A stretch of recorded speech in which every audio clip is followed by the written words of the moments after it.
Welcome to Paranormal Heart Podcast with host Kat Ward.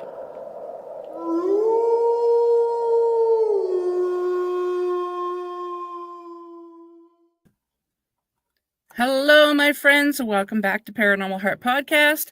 We are the Paranormal Talk with Heart and Soul. I totally just messed that up. I'm sorry. Tonight's segment is pre-recorded, streaming on United Public Radio Network 107.7 New Orleans, as well as 105.3 the Gulf Coast, YouTube, and any place you find your favorite podcast. Thank you so much for hanging out with us tonight. So, folks, my special guests tonight for segment 49 are UPRN family and hosts of Don't Whistle at Night podcast, Darren Yazzie and Darren Yazzie. And no, they're not related. This is an open mic segment where Dawn and Darren, I totally tried to mix your names together. We'll be discussing various Indigenous stories, how their humble beginnings started with the paranormal, and, of course, their popular podcast.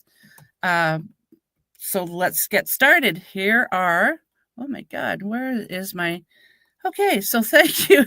So here is Dawn and Darren. Totally butchered that up. I'm sorry, guys. Oh, no, it's good. Nice. It's real nice. Welcome. So, yep. Yep. So, who wants to lead this one off? Don? Oh, no, go ahead, Darren. Go ahead. I was going to say, let's start with Darren, because Don's been on the show before, and Darren, you're new here, so let's start with you. Oh, yeah. Oh, yeah. Well, what would you guys like to know? Or what from your side, from Canadian side, which Canadian is really unique because, yeah, it's good. It's good talking, and I think this is the first time I ever talking with a Canadian. Really? Probably when it probably wouldn't have happened if it wasn't for Don and Bigfoot. That's the thing that Don and I got to correlate with, the big guy back at the house too. So big guy. Yeah. So tell us a little bit about yourself, like your humble beginnings, how you got into Bigfoot, all weird things, paranormal, and yeah. Oh wow. I guess my first paranormal event would probably just be being born, I guess. Just the beginning of life, you would say, and just here for the good journey in life, meeting nice people, beautiful people, Don, Kat, it's always a pleasure to talk to people, even from different cultures, the first time I actually talked with a Blackfoot Native American. Oh, wow. That was the first time I ever talked and met a Blackfoot Native. Mm-hmm. So at heart, I guess you would say that I have to give a lot of thanks to the paranormal for not just scaring scaring me, scaring everybody, but actually giving me a good stomping ground, a good place to land when it comes down to the paranormal. And podcasts like these, early on today we had another Navajo man. He took down what people call a dog man, a werewolf. Ooh, yeah. And I know Don and myself were like, ooh, like this is it right here, So I'm no different from the whole paranormal business too. I guess I'll lead, my first paranormal encounter. Well, actually, it was more of me and my family. We my mother was closing the shop out there in Pine Hill, the local chum bucket, back when it was barely built. And during that time, she left us in care of the grandmother. So she picks us up.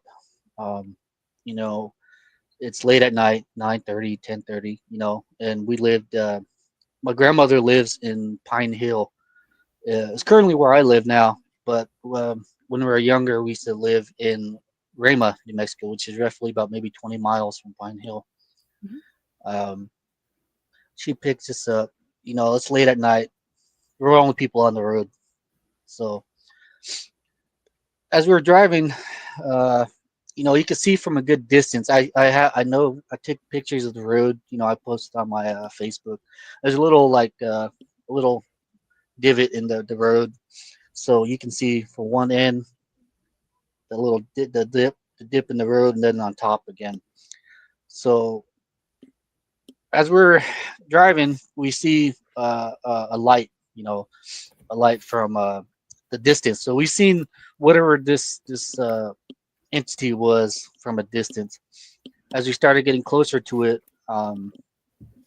we noticed that this is not normal. This is the introduction of where the introduction of the paranormal came up was at 5 years old. Me and my family all encountered what at the time we thought was a ghost, but later on I started seeing it again, and like that wasn't no spirit, that it didn't have clothes, like the how people say that the lady in white, lady in the white Mm-hmm. dress. It wasn't like that. It was the best way I could say it is a white cloth in a tub of water. If you were gonna move it around in the water, you can, and you have a It's bright kind of like, light. Yeah, yeah, it's flowing, it's floating, and whatever world realm it was in, it was floating, and it was moving just like a cloth would. And from there, you could see the depth. You can see the texture of it. So it had different shades of this color. Like a bright neon blue. You know, I hate to slaughter that because at touch, it wasn't that color. It was how like a power light. It was white light. It was something I can't put my literature to it because it's really mm-hmm. hard to explain. Besides you seeing like molten metal or lightning. It's natural. It's almost Plasma. organic. Yeah, plasma. Yeah, Mm-hmm. exactly. Just like that. And uh, we see this thing as we got closer. Uh, it was right in the middle of the 2-lane road. So at that, we seen it was giving off light. I don't know how many ghosts give off light like spirits like that, but Mm-hmm. this thing was floating above the road, and you can definitely see the lines on the center. The yellow stripe. You can see that. You can see the white lines on the edge of the road. The trees. And as we as we got closer to it, we everybody was just in awe. Like, whoa, like what is this? This is the first time it's like seeing like seeing a newborn baby or something. Everybody's just like, Mm-hmm. whoa. You see different life. And uh this was no different. We weren't scared. We weren't frightened. We were just amazed at what we're looking at. Like it, it's real. It's hard to explain. Even now, years later, many years later, it's just embedded in my body. My person. So every Mm-hmm. time everybody has a ghost story, you're like, hey, uh, tell us a story, because I work in the constructions. Every now and then we work on the night shift, and most of the time, I'm around other Navajos. So just to beat time, kill time, working at night, we would sit there and swap stories. And that's how I managed to get a couple of these stories that I speak about from them. Um, that's how at the time I didn't think too much of a podcast, but now you know I have a good standing on the paranormal because of my fellow Native Americans, my fellow freaking Navajos, Mm-hmm. and each one has their own stories. I swear, it's starting the podcast. My eyes just really started getting brighter. Like whoa, like all, like dang, I'm not the only one. Shoot. So Yep. and they all have their stories, and it's good. It's good to hear it. It's good. It gives a good sigh of relief. Let people know that you're not the only one. But as for this ghost, the spirit, as you got started to come up to it, you can see little bits and pieces of the this being breaking off and floating off and just turning into the ether. So as we literally drove right past this thing, if not through it. I swear, we're so close to this this entity that we literally shot right past it, and I can remember, all our heads to sit there and just watch it, and I can remember turning my whole body around in that the camper of that S10, and I can see my brother and I just sitting there looking at it, staring at it. We stop at a stoplight, and then we turn to head towards Rama. It's to this day, it's really weird, but I brought it up to my mother years later, like, Mom, do you remember seen that ghost or whatnot right here? She's like, son, I thought I was the only one. They're like, Oh, no, no, wow. like no. She was like, no. I was like, no, we're all there. Like I don't know if you remember, but we're all with you. And she's like, wow. And I kind of just talked with her about it. I asked her, well, did they ever talk about it later? Did you ever talk with your mom about it? And she was like, yeah, they did, and they had a medicine man go to the area. The reason why, what she said was a boy was driving a, what do you call those three wheelers. If you ever drove a three wheeler or see how they handle, they're not really good at all. So, Dangerous. and yeah, and what this incident had in that area was a kid. He rolled the three wheeler into cattle guard and was pinned underneath water by the three wheeler, and he passed away. Oh. But later on, there's a family in that area that talks about this. They still see it, from what my mother was saying. She's like, this family is actually being taunted and tormented by this spirit or whatnot, and it's still in the area. And that it says that it lights up their house. It messes with their kids. The kids are scared to go outside because of this bright light that they see walking around the trees. I try reaching out, but the subject with the paranormal is really touchy subject, especially in the Navajos. As a young kid, you say just don't talk about it. Leave it alone. But everybody seems to go through it. But it's always on the down low, the hush hush. But I think as for myself and Don, we didn't get into the podcast business with the wanting to know. We came into it like, yeah, we already know what's going on. And where we came in as believers already.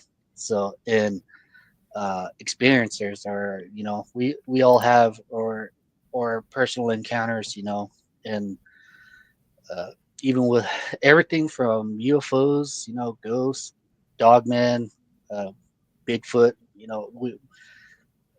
it seems to be all present here on the reservation.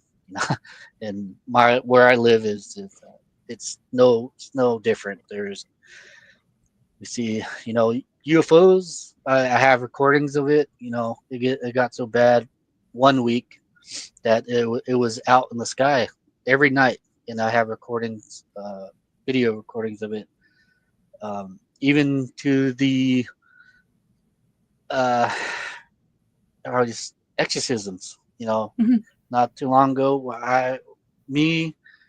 my brother, my family, and entire tent full of Native Americans on a revival, seen what people would call an exorcism.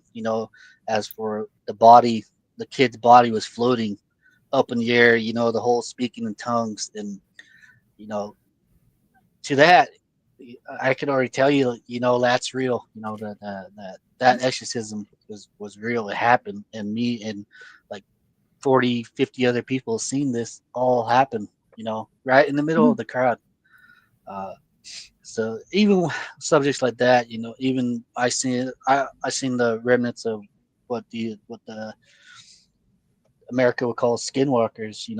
I seen the footprints. I seen the aftermath of it, and after seeing these footprints, uh, about 20 minutes later, we rolled a blazer, and none of us had our seatbelts on. The only one that had our seatbelts on was my older brother, and so there was about 5 of us in that little Jeep, and we rolled it, and everybody was laying scattered out outside the vehicle after we seen what people would call a skinwalker. The Navajos call it the Yanagloji, your shapeshifter being, and it's not an uncommon thing for people that encounter these skinwalkers to have stuff like this happen, or when they see abnormal paranormal events, that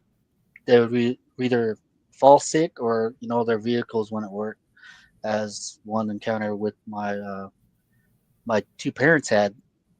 They saw two of these skinwalker beings, 2 of them in a mile-long drive, one at a cattle guard and one waiting at the hogan of the house. Next day, vehicle wouldn't start for whatever reason.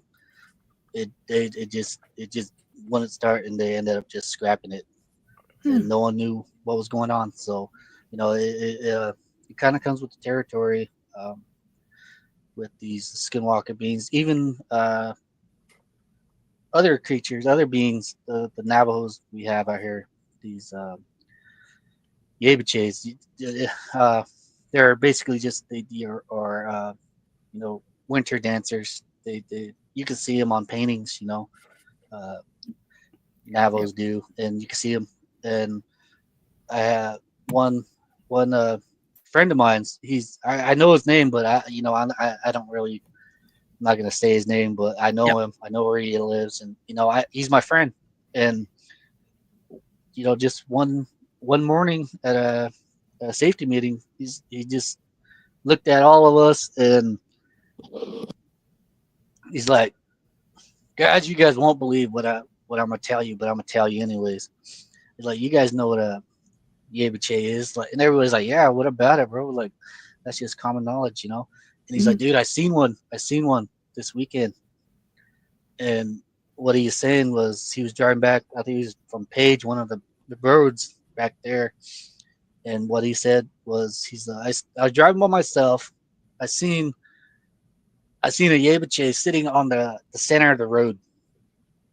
As he got up to it, he said they locked eyes, and the being, it stood up, and he's like, it looked just like a Yebiche.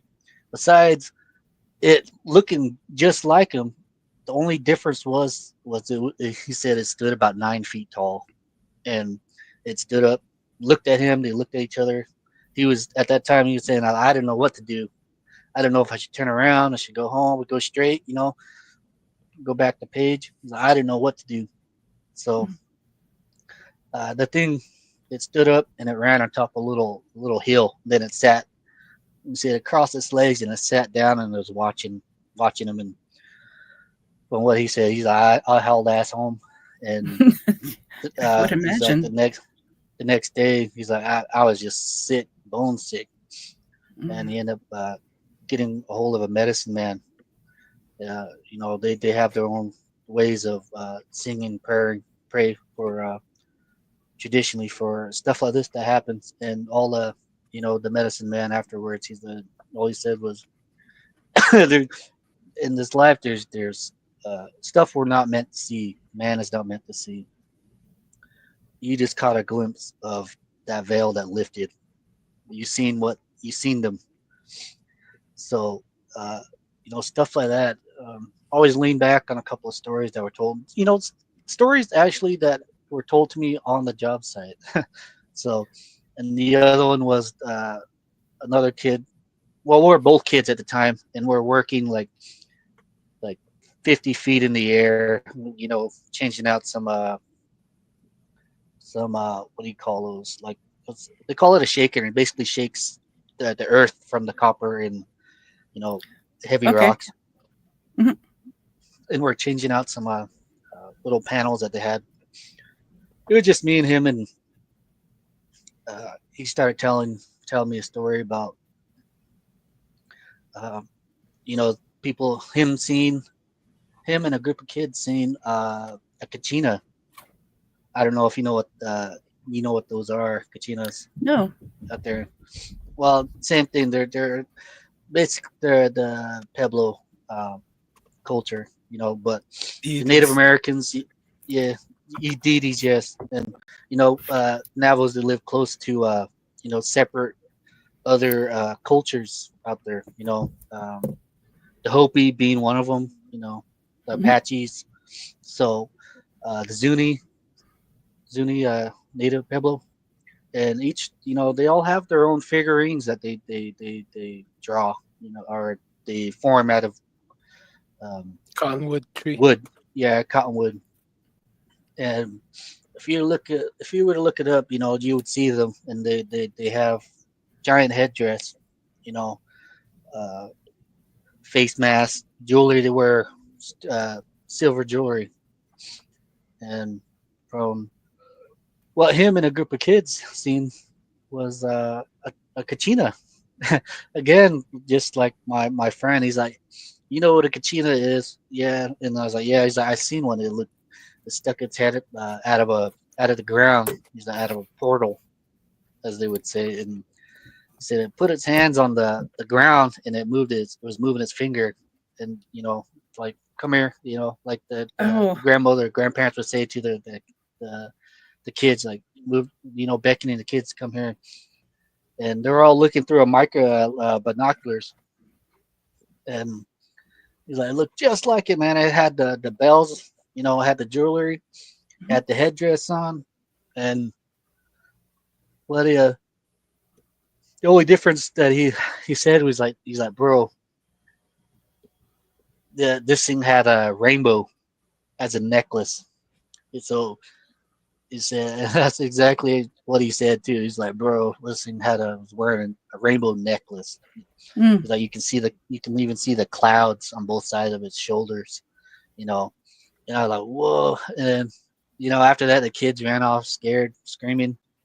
And from what he was telling me again, he's seen another one, but this one was a dog, and he's wearing clothes, wearing jewelry, Hmm. and him and as they locked eyes, the being ran off and across the corner of the trailer, and he ran after it, Oh, and pretty he ran brave. after it. Oh yeah, uh, he ran after it, and when he crossed that corner, he said the being, it jumped up, and it jumped in the ground in a portal. Hmm. So it's stories like these that just it makes me think, like, what if all these stories that the Native Americans tell, besides the Navajo, the artwork that they draw, the stuff that they create with their hands, all the stories that they tell. If I'll be those, right back, guys. I'll be back. Sure. Yep. yeah, if those are real, what makes you think that all the other stories that the Native Americans tell are real? Even the hmm monsters that they have, even the Navajos, they have stories of giants, red-haired giants. You know, and if you're kind of new to the whole paranormal world, yeah, giants. People say giants are real. Red hair too, uh, Yeah. double row teeth, and six fingers. So it's you know what makes you think that the stories that the Navajos tell are any different? They're based on fact. hmm If you're going to look at uh, a storyteller. Listen to them and hear what they have to say, because that possibly as strange as some of these stories that are told in novels, they're real. They have, you know, people are seeing them, and even people look at these paranormal books. It's I can understand it'll be difficult for someone that doesn't really care too much about it, Hmm. but and it's hard for them to wrap their heads around seeing the growth of their relative, or people seeing Bigfoot, um, werewolves, even the media, it's out there, and the best place for a store, paranormal to hide is pretty much in the presence of everybody. Halloween is right here, and all these characters that are drawn are, kids are running around with. These stories have been passed down for centuries. The tales of vampires, your werewolves, and these werewolves, they have different names. The Mexicans call them your hombre lobos, or the Cajun southern part of the country, United States, call them the Rougarou, and they all have their own Up here we call backstories. them the loup-garou in French, which is The rougarou, the very similar. Rougarou, huh? See Loup that's loup is wolf, and then yeah, loup-garou. Lou Yeah, Lou Rougarou, huh? yeah, very See, similar. even right there, there's a name for it. People just are not seeing something. Group of people are not seeing just a hallucination. All of these the Native Americans here, they all have a name. It seems like they all have a name for Bigfoot. Navajos are Yeah. no different. So uh, the Navajos, we call them Yaitzo. You know, so there's What's a it name called? for it already. What's it Yaitzo. called in Navajo? Yetzo? Yay, yeah, Yaitzo. Yaitzo. Yaitzo? I know I Yeah, didn't say that right. yeah, yeah.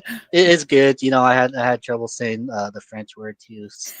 But there's names for these creatures. Yep. And uh, so saying that, it has to be all based on fact, factual Mhm. evidence.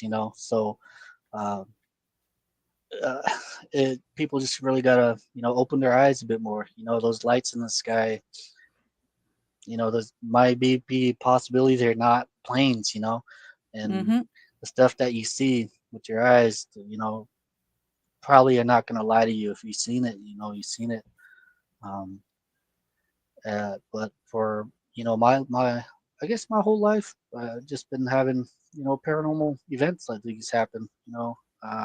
I've been to multiple ghost areas in the United States and not even know it. You know, I've been Yep. Rollins Penitentiary is one of them. I used to deliver newspapers as a kid Oh, out there yeah. when I was like 10. You get up at 4:30 in the morning and do a Oh, that's paper early route. for a kid. Early for anybody. Yeah, yeah, and yeah, yeah, it is. But it was good. Yeah, it kept me busy. I actually managed to take my mother and my brothers to the first Lord of the Rings movie. Oh, So that's that was awesome. yeah. So that was a treat in amongst itself, and just other places here and there that I've been to and didn't know. There was already stories about them.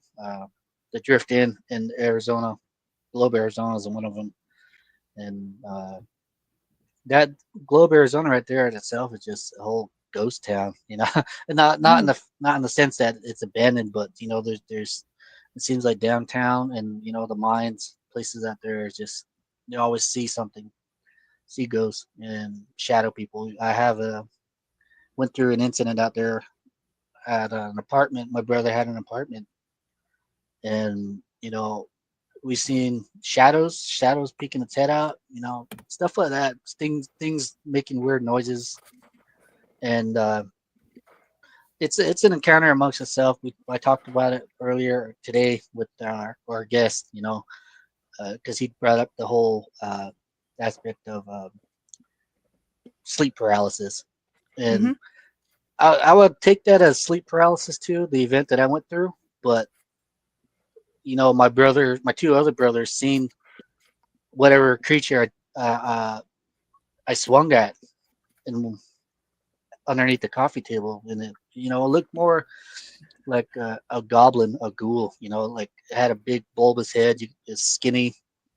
It looked like a fetus, and it was drawing something on the tiles. Hmm. And I swung at it, and I walked out. I ran out of that apartment, and I stayed out there until the sun came up, and I called my brothers and told them what happened, and they just looked at me and laughed, like. And then later on, they said, like, you know what, we seen that thing too run out of Jeremy's room. So sleep paralysis, that the whole encounter, and Mm-hmm. my two brothers both seen this creature. Like somewhere something happened, and it breaks the whole idea of reality as itself. Even Yeah. the role of Bigfoot.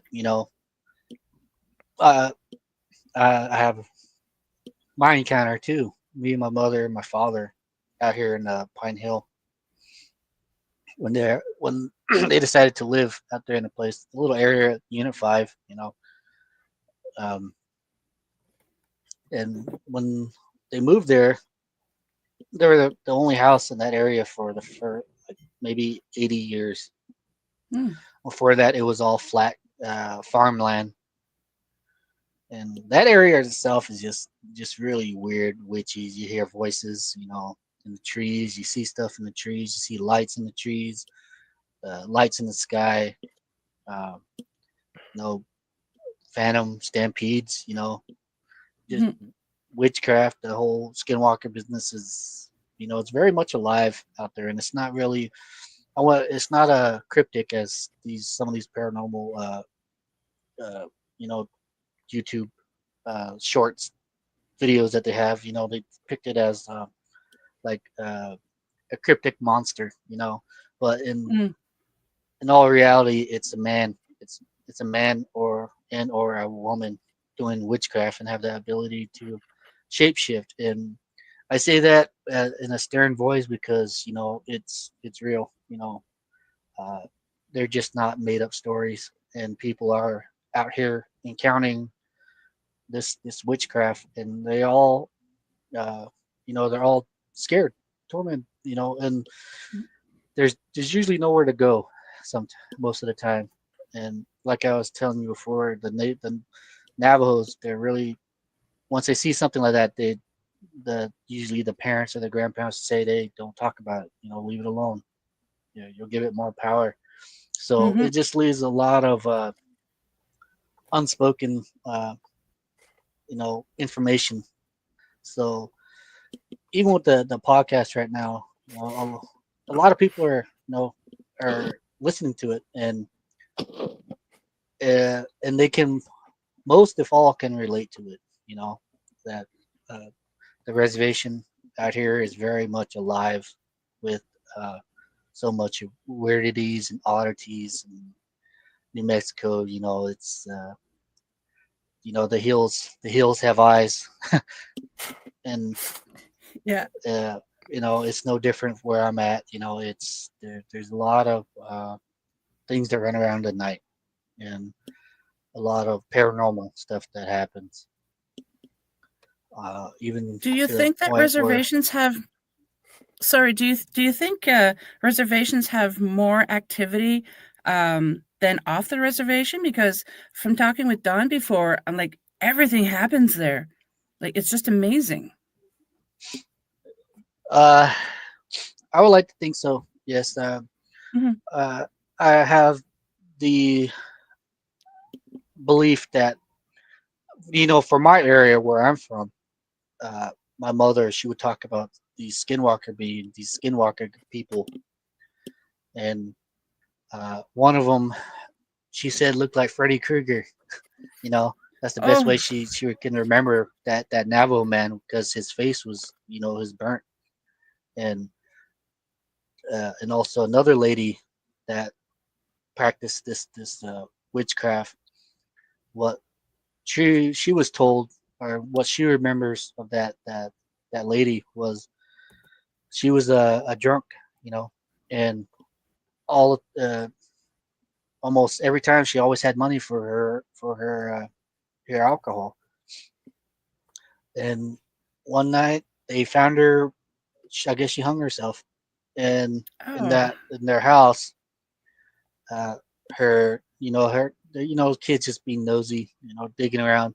And one event that the lady, she actually kind of tossed her niece away from a little box that she had, and she told her to never look inside this box. Don't ever touch it. Don't leave it alone. When that lady passed away, they opened it and they found all sort of vials of whatnot. And one thing that was mentioned that was uh, she had a human hand, a human arm, a human arm in oh, that chest. And for for that's whatever normal. purposes, yeah, yeah, for whatever reason, that was Wow. one of the things that they had. Uh, you know, even the um, my cousin, I'm trying to get him on to this podcast. He's the one that was holding the revival where everybody's seen that exorcism happen. Mm. And him and my sister, my late sister, and my uncles, my mother's brothers, they found what they would in the middle, of the woods. They found a perfectly folded clothes and shoes sitting on it, and on that was a little buckeye buckskin little bag. And they took everything. My grandmother, she's like, "What are you guys doing? Don't touch that. Leave it alone." And just out of curiosity, they opened up that that bag, and what they seen was a bunch of again, but seen a bunch of little vials of whatever. And then what my sister was saying was, it was really amazing to see how much stuff was actually in that little bag, and everything was nicely uh, put, and everything was set in such a way that a lot of stuff was able to be held in that little bag. After that, they burned everything. Mhm. Uh, I'm pretty sure stories like these are commonplace amongst the Navajos and the Native Americans of America. Um, uh, right now, we're trying to help. Speak for the people that can't.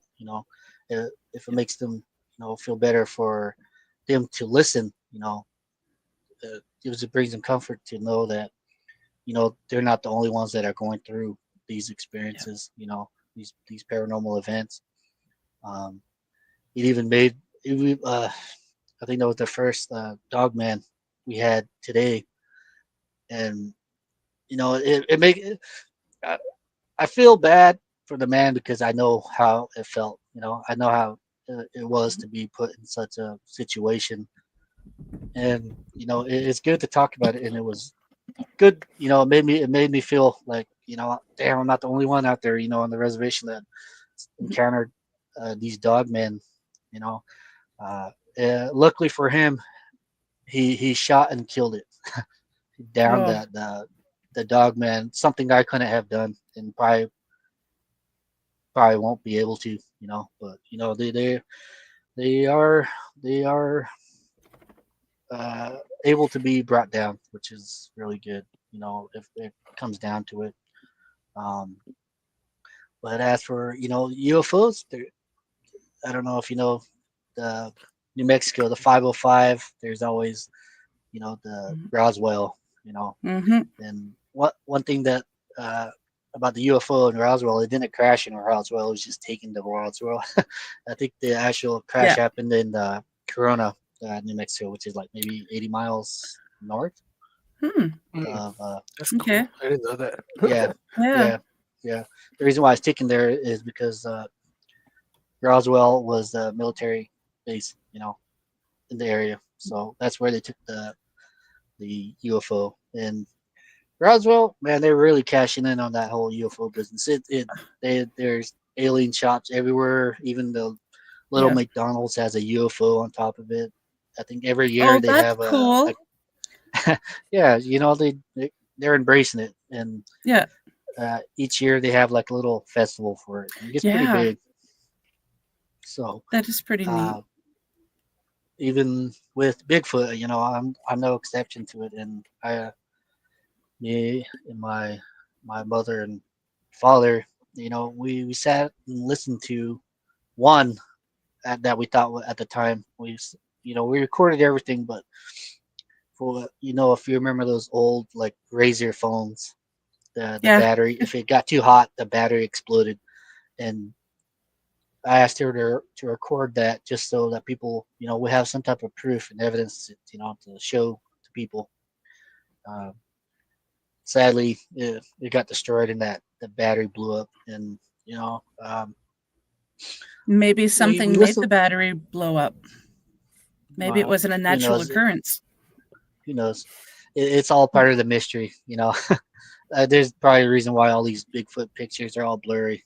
So there's probably a story behind it. Well, I Bigfoot. know if I'm taking a The picture of a Bigfoot, I'm going to be shaking, so of course it's going to be blurry. right. Yeah. So that night, just a little short snippet of it. Everybody goes to bed. There's no power in the house. I think at the time they had water running to their home. So all we had was just a generator. This lights, flashlights. Um, Everybody goes to bed. I was no exception. I'll go back in the back room and crash out. But during the morning, early morning, my mother, she kind of walks in and she kind of shakes my arm, my shoulder. She's like, Darren, and I was like, what? She's like, you remember that Bigfoot show where that the howling? It's like, yeah, what about it? She's like, it's happening outside right now. And I was like, really? Like, what? My whole body stands up like, what? Really? She's like, yeah, come outside. And sure enough, Was she calm? Just like, oh yeah, come on, she, it's she, outside. yeah, she was calm. Everybody was calm. Strangely, everybody was calm. And we're just sat outside. We weren't scared. We weren't, we're just more in awe. Like, wow, this is really happening. Mm-hmm. And we hear one Bigfoot howling, and uh, the sound. It was so loud that I say that it rattled you, it rattled your eyes. Rattled my eyes, rattled my body. Yeah. And that's the only way I can actually phrase it. Mm-hmm. And so we recorded this Bigfoot. My mother, man, I feel bad for telling the story so much. Is man, I always kind of like bring down my mom. I was like, oh, mom, I'm sorry. It's just what happened.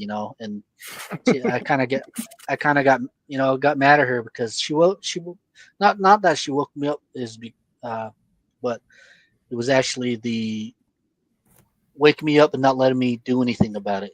Do anything about this Bigfoot. Mm-hmm. I tried to, I asked her, like, let me yell at it, let me, she said, no, don't do that. And I was like, well, let me go over there. And she's like, no, it might be a Bigfoot.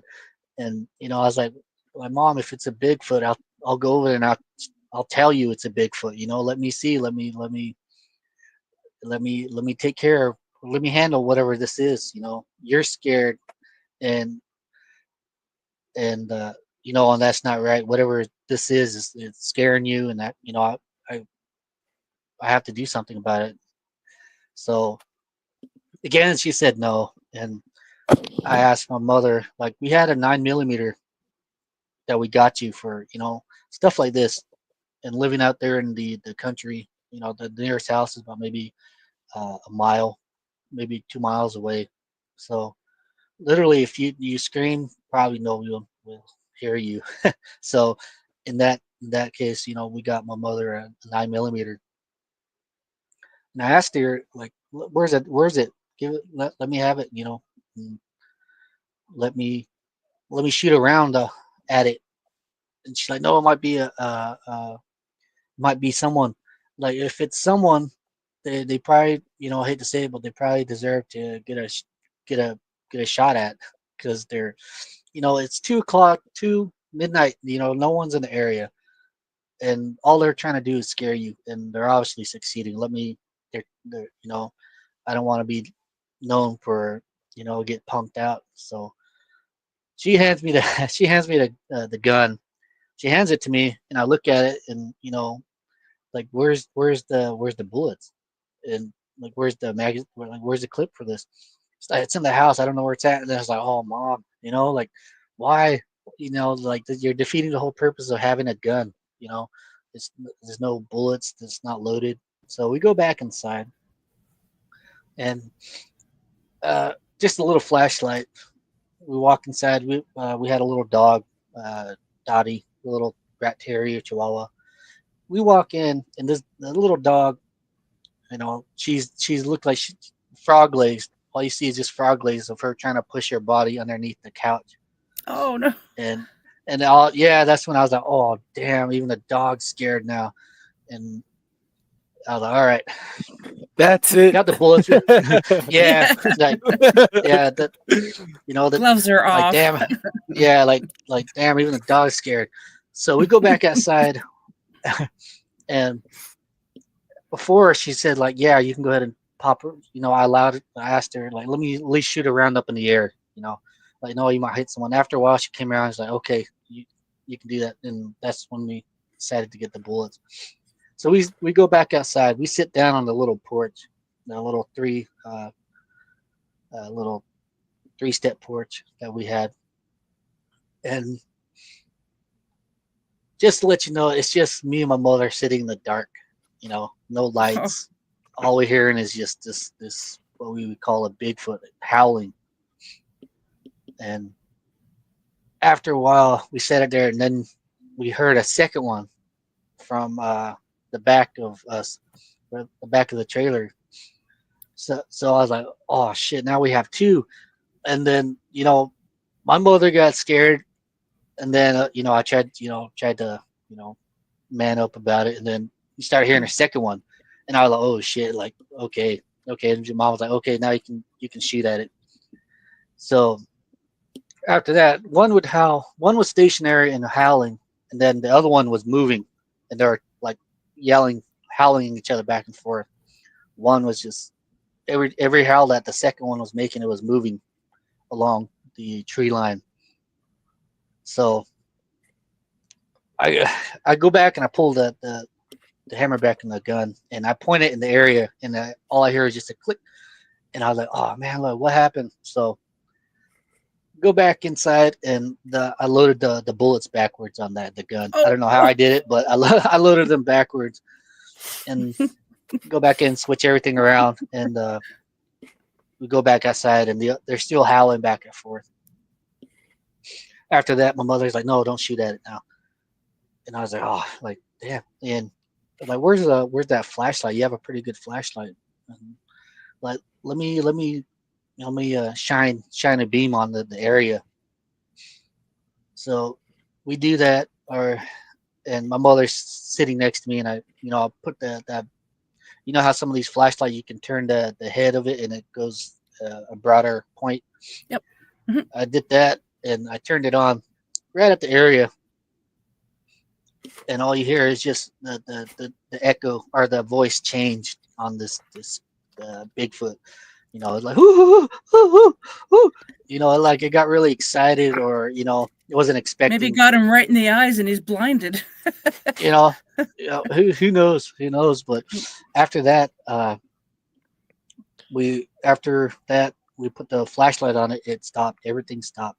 They stopped howling back and forth. And we sat outside for a while, and after that, it's like, okay, I think they're gone. And my mother, she just locked the door. And didn't say too much about it. We like, well, I'm gonna go to bed now. And like, at this point, it's like, how are we so calm afterwards? Like why do we have the vehicles out, or we're just calm about it, and we just laid down. Went back to bed. Yeah, it's strange, but that's exactly how it happened. And uh, the next morning, my father, he jumped on a ATV when the sun came up, and he went to the area. When I heard the that motor turn on, I put my shoes on. I ran after him too, and we jumped the barbed wire fence. And we were looking around. We didn't find nothing. Afterwards, my mother was making the breakfast, and she was like, oh, like, wow. And like, we sat down, we started talking about it, and we played the recording, and it's obviously there, and we're like, oh yeah, we got evidence, proof of Bigfoot out here. Mm-hmm. And that night, I guess my father later on, he's like, yeah, I was listening to it for about maybe 40 minutes. They had the window open, and he's like, yeah, I was listening to it. And my mom, she's just kind of like, you didn't say anything? She's like, my father was just like, well, it wasn't bothering nobody. And I was like, oh wow, like wow. But that's the Navajo father, and he was a former Navajo Nation police officer. So he's kind of he's the Aware he's of the everything. foundation. Yeah, he's the a good foundation for the family. Mm-hmm. He kept his mind on him, and even my father being part of the Navajo Nation Police Department, he has his stories and his encounter with these skinwalker beings too, and he had to deal with them, and he has his, like I said, he has his stories about him of what Mm-hmm. happened to him one night in Tuba City, Arizona. Him and another cop, and strangely, one of his nephews was with him. I guess he was just going. I didn't know if it was legal, but he just jumped in with them, and like, well, I'll go with you. And Yeah. he just jumped in. And he had he had encounter with the skinwalker beings, and it got so bad that the secondary police, he had to leave because he had heart problems from whatever Mm. dust the skinwalkers blew in their face, So Mhm. it's out there. I tried, you know, he knows what he's seen, but I tried asking him, like, Dad, do you want to be on the podcast? He's like, let me think about it. I'm like, I hope he yeah, does. like, Yeah. yeah, I really do Same. too myself, because he has, he knows it's out there, but Mm-hmm. he's not. I'm not sure if he going to admit it, or he, tries to keep his feet on the ground. Yeah. When it comes down to the paranormal, uh, but he sees UFOs. He sees them. Him and my brother one night at actually Rama, the long stretch from Oh, Zuni Darren, to I don't mean to interrupt you. I just realized the time and I haven't gotten Dawn to speak yet, and it's only an oh hour shit. show. I am so sorry. I'm just intrigued. Yeah, I looked up. I'm like, oh crap.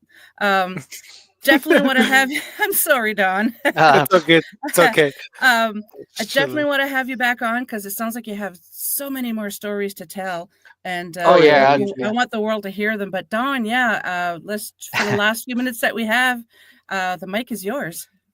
Oh. sorry about It's all good, dude. yeah. It's So all good, sorry. dude. All right. Yeah, I just got That's why I ramble on. chose a good Yeah. co-host. I chose a good co-host. So I'm like, I need someone that did. has, what I mean.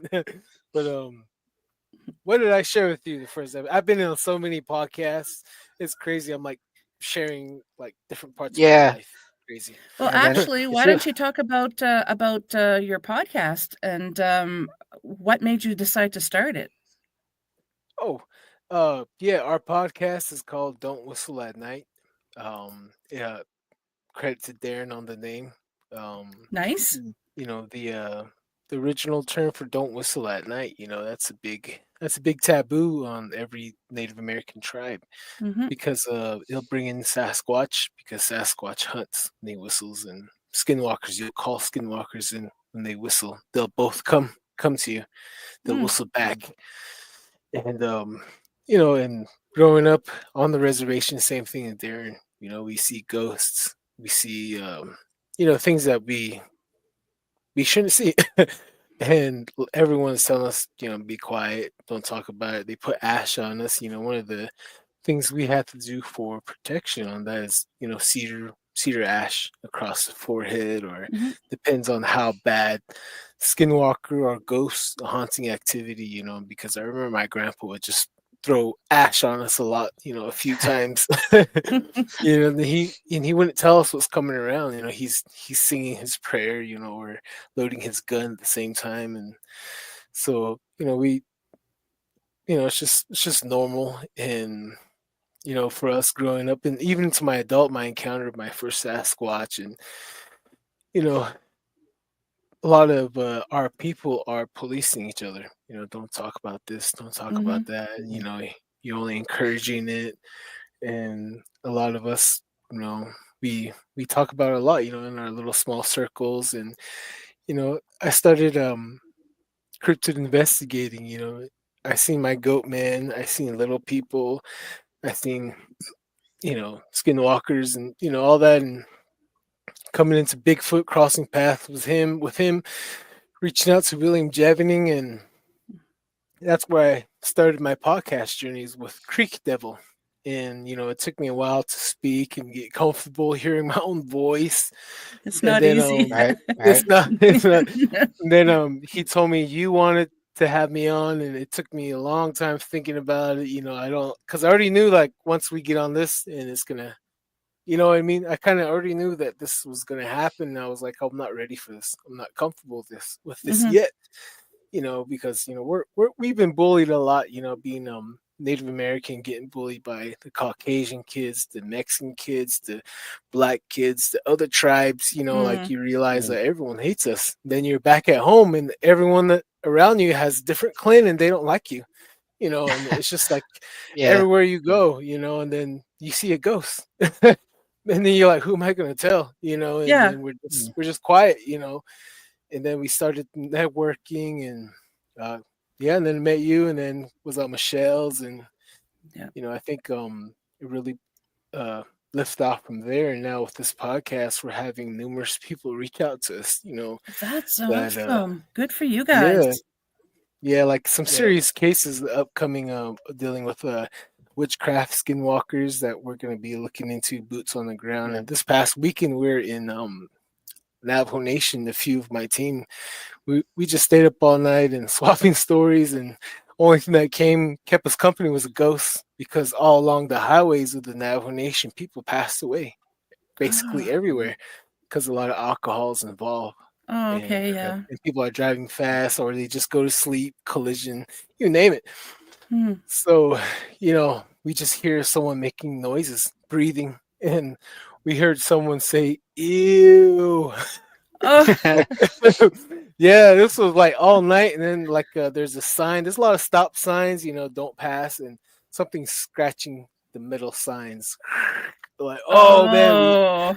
I had my thermal, my FLIR camera, I had my IR, all that, and nothing. Mhm. We could not see anything. I'm like, dude, man, someone is here with us, but we can't see them. It's a ghost. Right. So we just like, okay.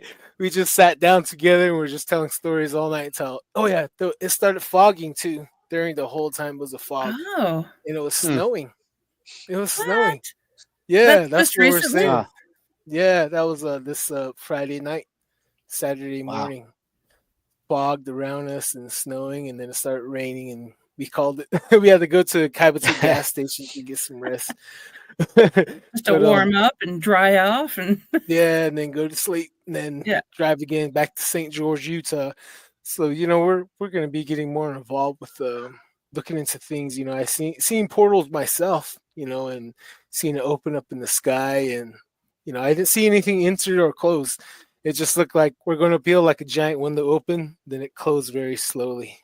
So Hmm. Hmm. just things like that. And You know, we're talking about sleep paralysis, you know, like sleepwalking and you know, you don't remember what you've done. And I share like, you know, I Right. used to deal with that too.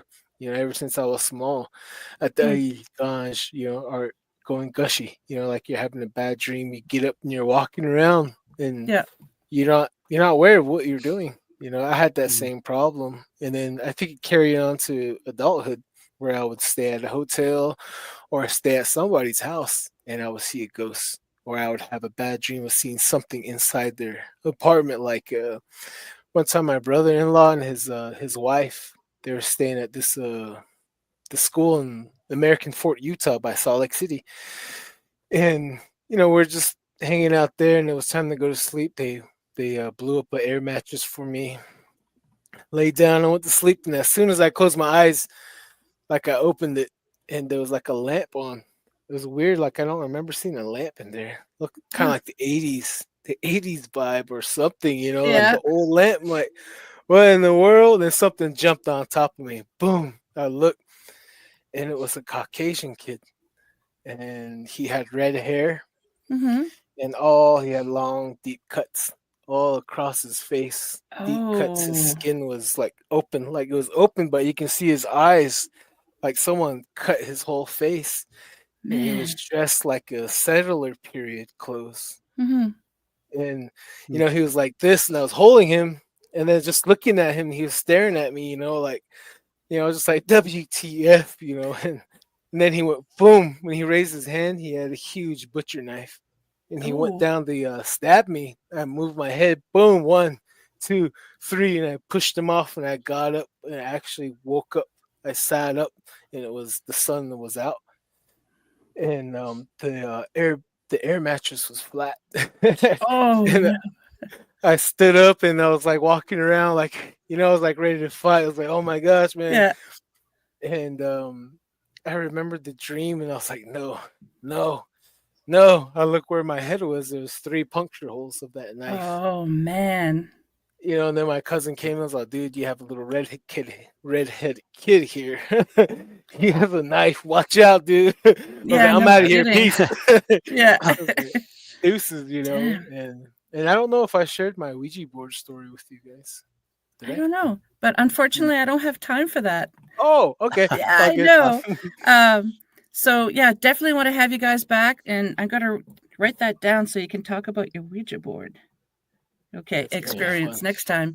So before we sign off, could you tell the listeners where they can find your show and find you guys? Oh yeah. You guys can find us at Don't Whistle at Night podcast on YouTube, Spotify, and Rumble. We also have a website called don'twhistleatnight.com.